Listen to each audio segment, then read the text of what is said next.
This video will go over how to import data and then color code by zips using a customer count column. So the first thing I'm going to do is bring in the data that we're going to use with our plot data button. I'm going to just browse to that location. I have it saved on my desktop. And we'll just let the wizard walk us through. The zip code is identified, so that's great. So we can just click plot data. And then we click done. And we can see our differentiated zip code points on the map. We don't actually need the points. We just need the information in it. And so we're using this count column. I'm going to close my data window for now, and I can even uncheck my point layer if I don't want to see those points in the map. What I'm going to do next, though, is I'm going to enable my zip code layer, just because we're going to be color coding by that count column for the zips. And then I want to use my color code map tool. Choose my geography, which is zip codes, click next. And then I tell the program where to pull the data from. In this case, I'm going to do my Omni customers, and I'm going to do it by, I'm going to do my count of patients total. And then I get to choose the number of values that I want. The program doesn't automatically know how many different groups you'd like to have.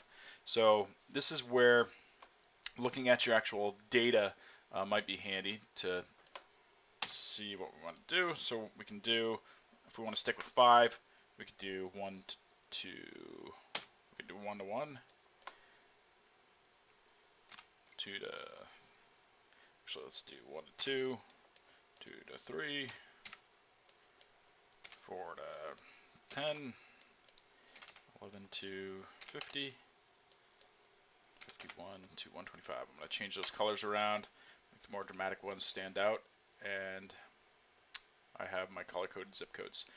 If I don't want to see those green zip codes that don't have any values, I could actually go back into my color code map tool, run through that process real quick again, and I can check this box that says hide.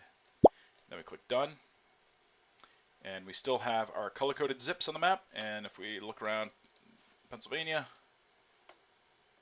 then we can see our color coded zips, and we can see how those are color coded in the legend.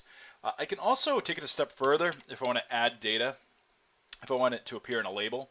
So you can see I have a custom label that pops up and it shows me the total count, but I can make it as a static label as well.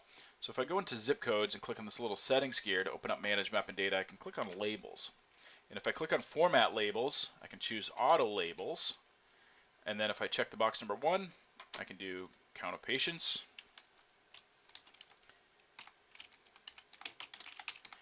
Give it a prefix of patients count. Click change labels. And now I can see what each of those individual zip codes has to cover for patient count.